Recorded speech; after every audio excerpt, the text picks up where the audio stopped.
To Pete and Hannah's Watch List. I'm your host, Pete Mitchell. I'm here with my great co-host, Hannah. Hello, people. Hannah, we're here today for AFI Top 100 Revisited.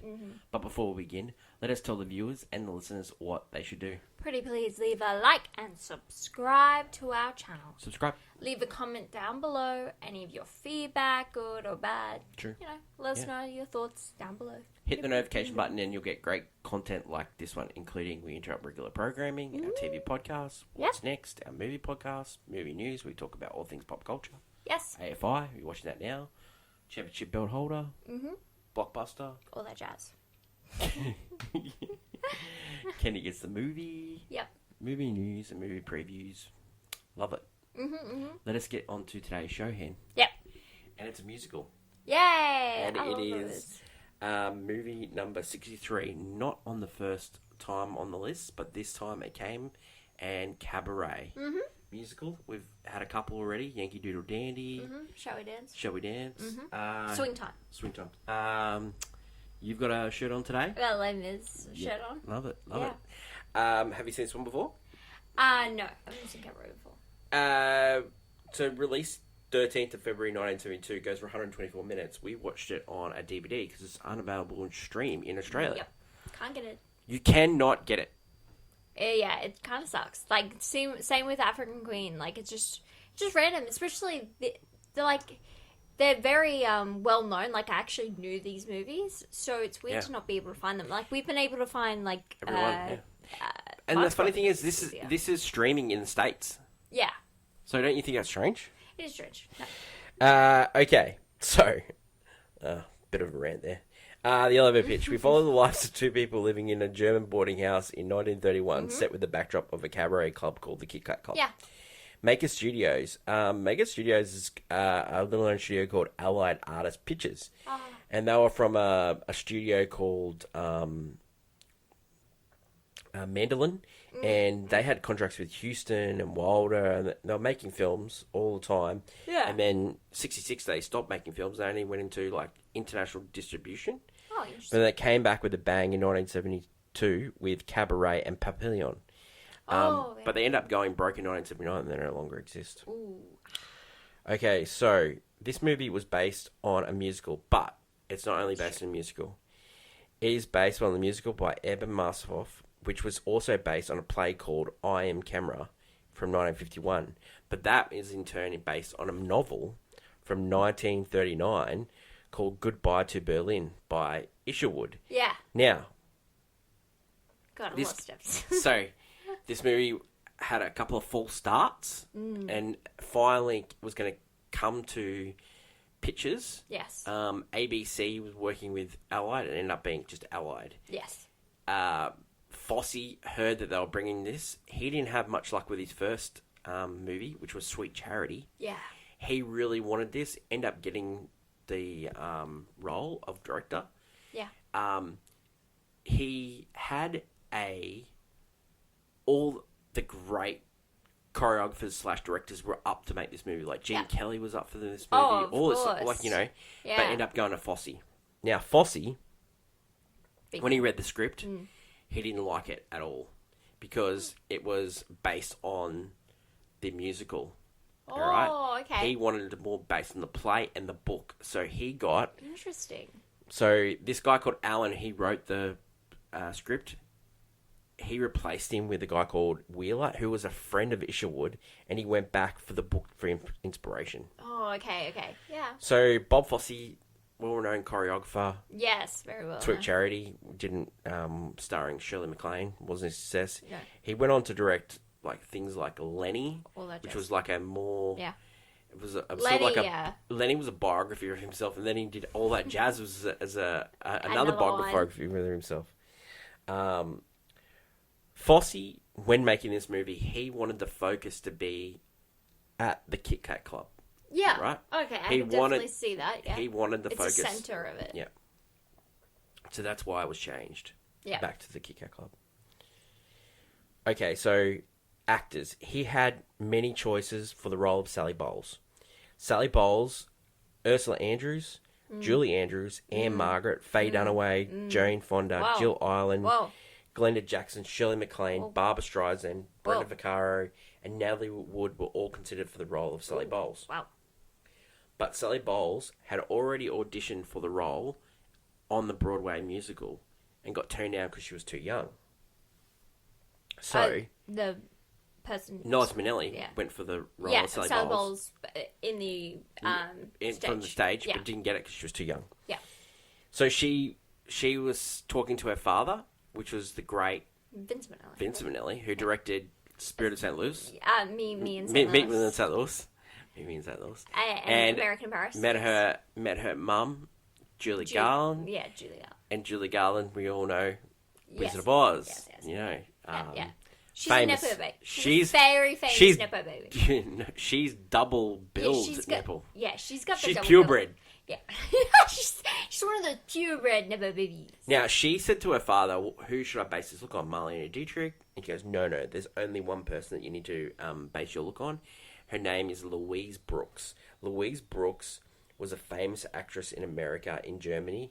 Yeah. And at the assistance of her father, she based it on. Now, on the YouTube, I'll pop a photo up, and they look Identical? Yeah, Identical. yeah. That's cool. I'm going to talk to you a bit about the character of Sally Bowles. Now, the character of Sally Bowles was based on Jean Ross, an aspiring actress, singer, and writer who had an abortion while working as a cabaret singer in Wimmer, Berlin. Yeah. Ross was displeased with Christopher Isherwood's portrayal of her as apolitical and an anti-Semitic. She was a devout Stalinist, a communist, and a lifelong member of that party, and she was also a war communist in the Spanish Civil War. Her partner in the late 30s was Claude Cockburn, the father of journalist Alexander Cockburn, who was described as her gentle, cultivated, very beautiful woman and not vulgar vamp as displayed by Liza Minnelli. Claude Cockburn's granddaughter is actress and director Olivia Wilde. So there Oh you go. wow! So there's just like a connect the dots here of just people. So Michael York was chosen for Brian Roberts. Yep. There was many different actors tested for the role, and Fosse came to the casting directors and said, "You know what? We should get Michael York type character." And he goes, "Oh, Michael York's available. Well, let's York's available. yeah, let's audition him." The guys. They also auditioned Malcolm McDowell, we've had on this list for Clockwork Orange. Yeah. With, Timothy Dalton, which he ended up being on Yeah, Bond. okay, Jeremy wow. Irons was also auditioned for this role. Whoa! And your boy, Tim Curry. Oh, I love that guy so much. Yeah. Michael York ended up getting the role, and Brian Roberts. Yep. And he was in Logan's Run, which is a sci-fi epic. His first movie was Romeo and Juliet, and in the later years, he's been in Austin Powers. Yep. Helmut Grum, he played Maximilian. He was from The Damned.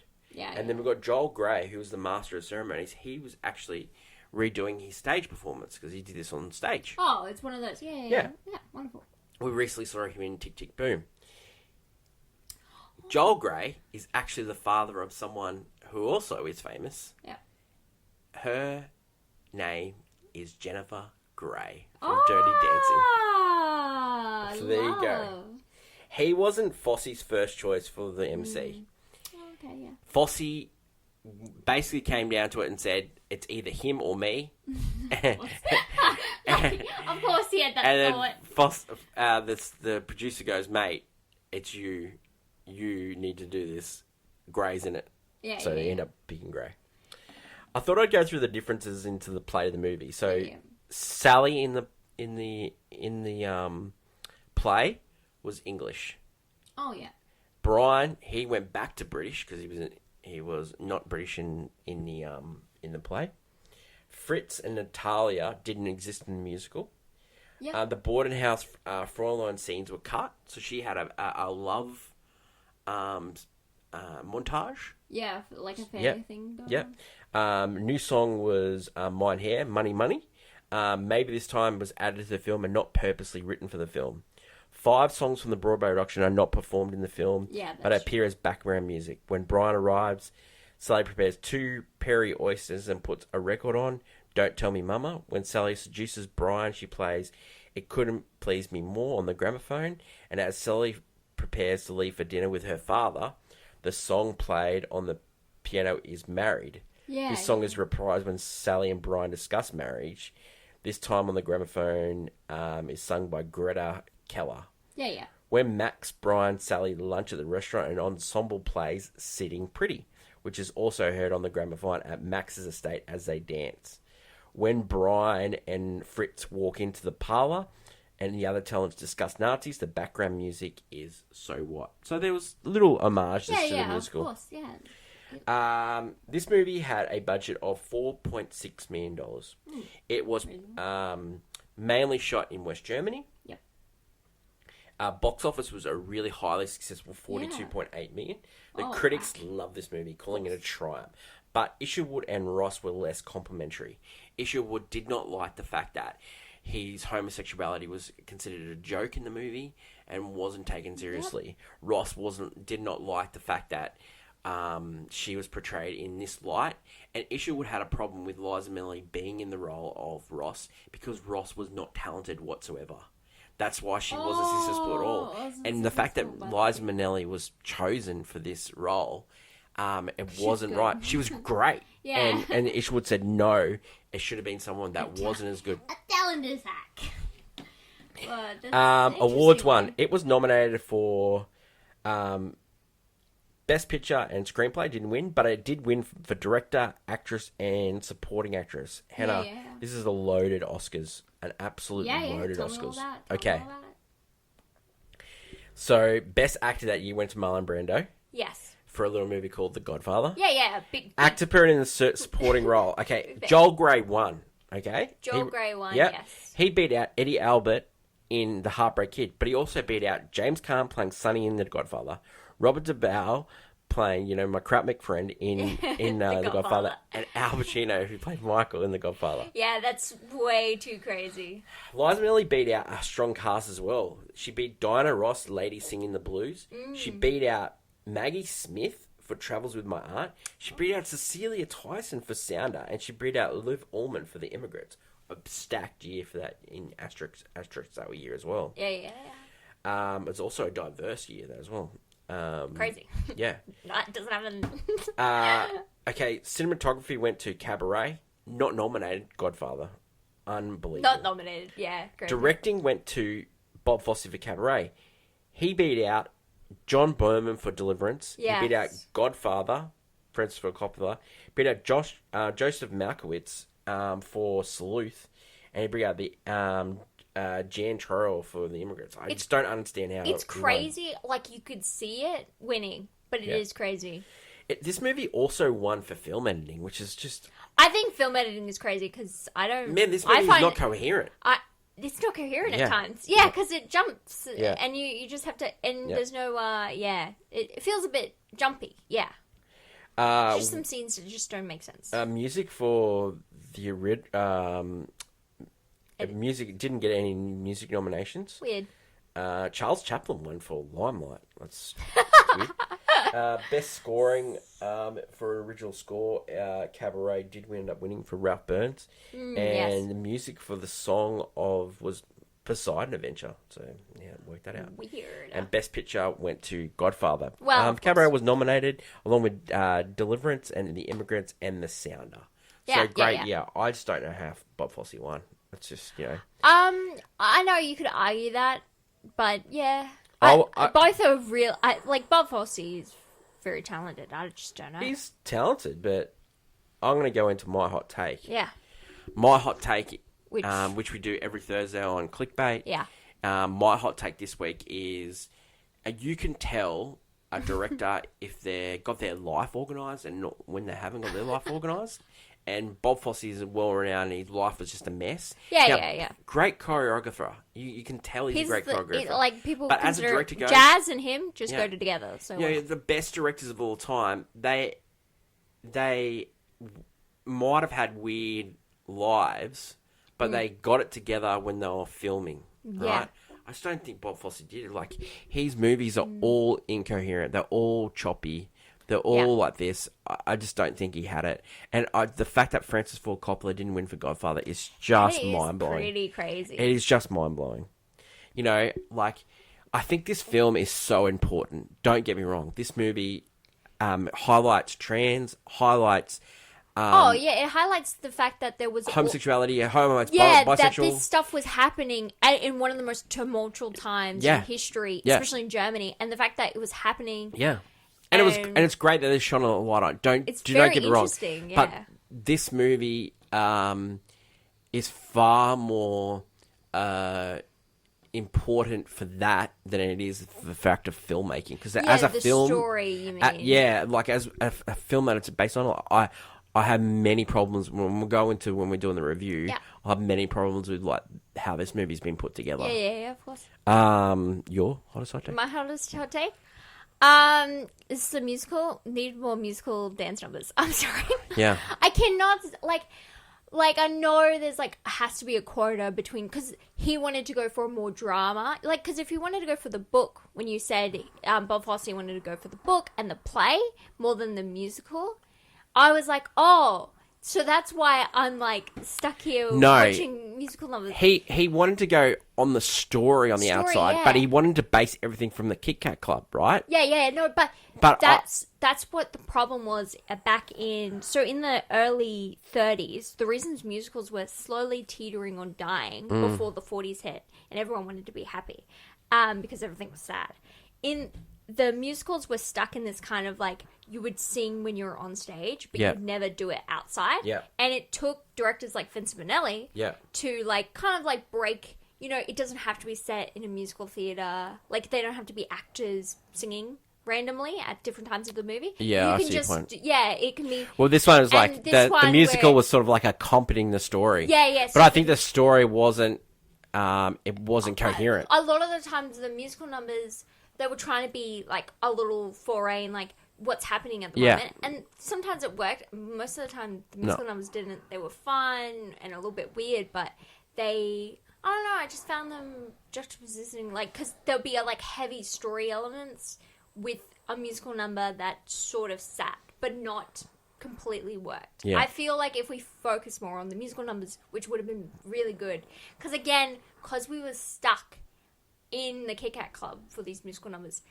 There wasn't it wasn't big. It felt claustrophobic. It felt claustrophobic, yeah. Yes. Because you're in the club as a patron. And it's interesting, but when I'm watching a musical, you want to be blown away. I want to be shocked by what's happening, because later on this list we get more musicals, and they are the biggest, grandest thing. Because again, musicals can be. That's what musicals are supposed to be. Musicals can be intimate, but they don't always work for a general audience, because musicals need to be grand, to be fantastical in a weird way, because they're fantasy movies. Okay, so reaction to this film recently: Rotten Tomatoes 92, Letterboxd 4.1, and IMDb 7.8. Yeah. Let's go on to scene breakdown. So there's the opening number at the Cabaret, and we get exactly the same thing as what we're talking about. While the opening number's coming in the Cabaret, you get the train station where Brian is coming to town. The opening number, Cabaret, is sung by the MC, Joel Grey. Yeah. Brian meets Sally, and then we get Sally's first performance, and Brian meets Sally at a boarding house. They're neighbours, basically. Yeah. From Sally's first performance, you get the screaming at the train station. Yeah, you just seeing the unbridled when they have their they have a kind of meet date kind of thing going on between the two. Yeah, we get our first glimpse of the brown shirts, beating up somebody at the train station. Glimpses of that happen throughout the movie. It's not so much the movie is going towards that direction. It's more they just happen while this is, because it's just. The whole movie's trying to be while this is going on, this is happening in Germany at this time. And it's that kind of thing. Sally and Brian kiss for the first time, and Brian tells Sally that I've only slept with 3 women. Basically, all 3 are terrible. In a roundabout way, I'm gay. But he didn't really say that. It wasn't explicit. It was, he just it's not happening for me. So Brian's a teacher of English, so he's got many different students. One of them is a gigolo called Fritz. And Natalia comes, and she's a Jewish heiress. Yeah. And she's learning English. and so she meets Fritz, and Fritz and Natalia sort of get together. Next thing we get is Sally breaking down and telling Brian about her father and some Yeah, really heartbreaking her things. relationship with the father's not all that. Brian comforts her, and things start getting hot and heavy. And then we get the great line, maybe the other three girls were the wrong ones. Well, And then we get the number, maybe this time. he'll stay. Great. By the way, when I heard the song, I thought of Glee immediately. Yeah. And when Christine Chenoweth, who plays April Rhodes in it, sings it. And then we get the absolute heat check performance from Liza Minnelli when she says to Michael York, "Doesn't my body drive you wild?" Yeah, those two, they were throwing at each other, it's very strange. I love it. Brian, played by Mike York, gets a bit jealous when she's talking to patrons of the Cabaret Club trying to get money. Yeah. And doing her job. He goes, "Oh, what Weirdly enough. What did you tell him to get rid of him?" And she said, "Oh, I told him I had syphilis, darling."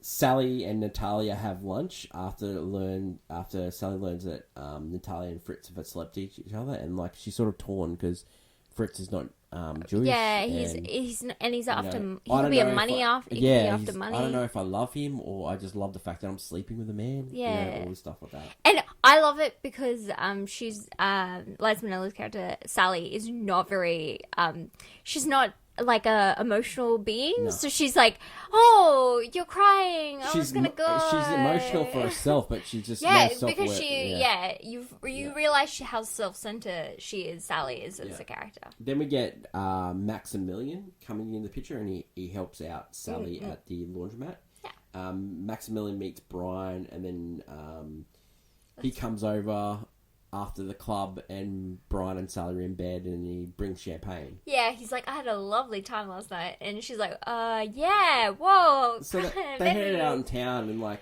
it's like a trio, yeah. Maximilian says some weird stuff like the Nazis have come to get rid of the communists, and we'll control them. Germany will control them. Yeah. It's like, so my guy. Then Sally, Brian, and Maximilian go away for the. Yeah, they go away for a little vacation. And this is where we get a great cardigan game from Brian and Maximilian. Their cardigans off. And Maximilian's been like, "Yeah, blue looks good." Well, on you. Maximilian, you always knew was dodgy from the start for that little blonde He has a low blonde mo, and it's terrible. It's the worst lip coat I've ever seen. So it's intimated that Sally and Max have slept together on this weekend as well. Yeah. Going home, they're driving back to Berlin, and they stop by a picnic. Like it's like a town where they're having like big. Yeah. That did happen. Big lunch sort of thing, and they're having a sing along. Now this is the only song that's not sung in the club, the Kit Kat Club. Yes. And this song is "Tomorrow Belongs to Me," which is written by Kander and Ebb, and the traditional German song to stir up patriotism to the fatherland. Now this song was mistaken that it was used by the Nazis, but actually this song was written for the stage position. So it ended up saying Kander were anti-Semites writing this song, but the fact that Kander and Ebb were both Jewish, Tomorrow Belongs is the only song they really got 5/5. Wow. Okay. It's like. Next time we get to see Brian and Sally together, they have a fight.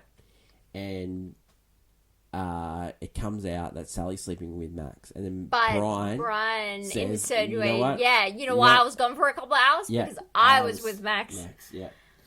From this, Brian fights the local Nazis, and then he's in bed, and he gets a letter from Max. Yeah, so does she. Yeah, Sally as well. Yeah. She's like, notice this, Sally and Max. Yeah. And they've both given like 150 francs each. It was $300, and they split it. Yeah. And she's like, okay. Then we get Natalia gets attacked. Sally finds out she's pregnant, doesn't know who the baby is. Fritz talks to Brian that he was pretending not to be Jewish, but he actually is Jewish, and he needs to tell Natalia, and he's worried. He's like, but if I tell her Yeah. and she leaves me, then everyone knows. Yeah. And he doesn't want to be put in that position. Natalia and Fritz get married, and then we get Sally in the next scene. She's gotten rid of the baby, and Yeah, because she discussed with Max. She very blatantly, she was like, we could do it together. And he talks about going home. Yeah, him and Brian. Yeah. Going back home and raising the kid in England and stuff, and she would give up her life of being an actor. And then she said, you would hate me and I would hate you by the end of it. Yeah, because she's just like, no, I can't. I'm a selfish person. I cannot do this. It's not. And then Brian leaves. It's pretty meek goodbye. And then we get the big number of Sally singing Cabaret. Yeah. And then that's the end of the film. Fixed with Joel Grey coming at the end and just tying loose ends up with the Cabaret bit. Yeah. Reasons to see this movie. Liza Minnelli. Liza Minnelli is She's fantastic. I also, when I was watching it, I was like, she just reminds me so much of Judy, and not in just the way she talks, but just more like the way she was acting. Oh, there's a scene where she didn't have makeup on, and I think she was telling Brian that she had an abortion, and it's like she just looked spitting image of her mother. Yeah, it's great. Yeah. But in a way, also Liza Minnelli, besides being a nepo baby, she actually is very talented in this role. Unbelievable! And surely there's a movie going to be made about her life. Like it was just going to be. Like she had a marriage with Peter Allen, who turned out to be gay, and how she found out. She came home one night and he was sleeping with another man, and she said, "That's why I never come home and surprise anyone. I always ring, because getting that shock just shocks you." Just such an amazing life that she had. She's wonderful. She toured with Frank Sinatra and Sammy Davis Jr. Yeah. Just amazing. And the fact that she was like, but yeah, she's very good in this movie, despite the fact she's playing a selfish character, and so she's still lovable. She's unbelievable, just amazing. Reasonable to me, it's incoherent. The movie itself, I think it should have just been solely focused on Sally, Brian, and Max. The Natalia story didn't work for me. With Fritz. I get why they wanted to add that. No, in a sense that it was more because they didn't have any, I guess, Jewish characters in the story about the fact that the Nazis were on the rise and they didn't have any Jewish characters in the story. Yeah. But it seemed not necessary. If you're going to do that, you have to go down into it more and give more of that. Those characters story. need to be more important to the story. But the whole thing was the love triangle, and it didn't. I know in 1972 you didn't want to see the fact that Max and Brian were kissing, but the fact that it came out and just sort of like, oh, I'm sleeping with him too. That was insinuating it throughout this. But we should have seen that. I think that's where the movie could have been grounded by the love triangle between the love three. Triangle would have just been so interesting. Yeah. No, but also and more because if you cut out that entire storyline, you can focus more as well on the Kick-Out Club. Because I felt, the dance sequences were incredible, but just short-lived or just not much. Wouldn't it have been great just to find out what's going on in the Cabaret Club itself? Because there were some dodgy things going on, and I wanted to know. Yeah. Especially at the end, they were basically inviting. At the end scene, it's this weird but menacing shot, and it all goes quiet as well when the credits hit. Of just in the audience, you just see that it's just now just brown shirts of just in the theater. That some of those bits were just really well done, but it just lost its way completely, in my opinion. Yeah. This movie is important and it does deserve to be on the list because I think showing the fact that in 1931 there was trans characters, there was homosexuals, there was bisexuals, in Germany in 1931. Because this is a real, this is a real story. Yeah, it's real stuff. I think it's really important and does deserve to be on the list. It definitely doesn't deserve to be higher. I'm really skeptical of movies that weren't on the original list and then they jump on. And how high they jump on. Don't you think that's funny? I think it's funny. I think it's just, sometimes it depends who was on that It committee. has to be like the 10 years later. Like there's different they were like, Yeah. Cabaret is one of the best movies of all time. Why is it not on this list? Yeah. Kind of thing. Yeah. But yeah, no, I think it's important for this movie to be here, and Bob Fosse's work, and I like. Well, he didn't make many movies. He didn't make and many most of movies, them but were I think autobiographies, the like- reason I think the guy was a bit of a toss-up. I think he's most of the people on this list are tosses. Yeah. It's not the same, but Yeah. I think Bob Fosse is just like an icon of like just like history. Like I know his name from Jazz, The Simpsons, or something. Like you just know his name synonymous. 5, 6, 7, 8. Yeah. Okay, would you buy it on Blu-ray? Well, we bought it on DVD for this. To watch it. Not the greatest copy, but, would you watch it again? I've seen it once. This is the second time seeing it.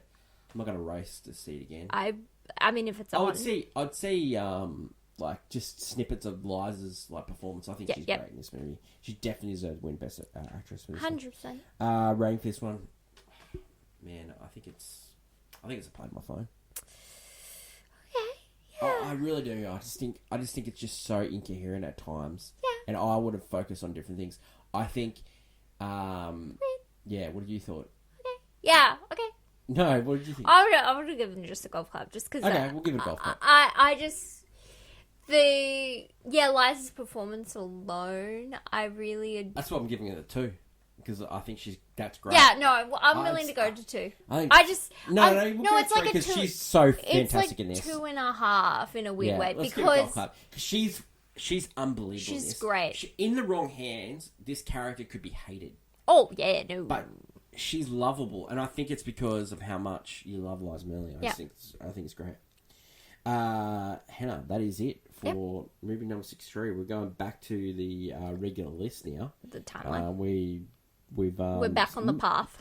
Yeah, we muddled the order a little bit due to finding movies. Next week it's Sullivan's Travel, which is movie number 61. Oh. And it is also a new entrant. Yeah. It's above American Graffiti, which we did a couple of weeks ago. You can catch up on that on YouTube as well. That is it for today's show. Yep. You can catch Sullivan's Travel on Apple TV Plus as well. Yeah. Okay. Thank you to everyone for watching, and until we meet again, it's bye for now. Bye.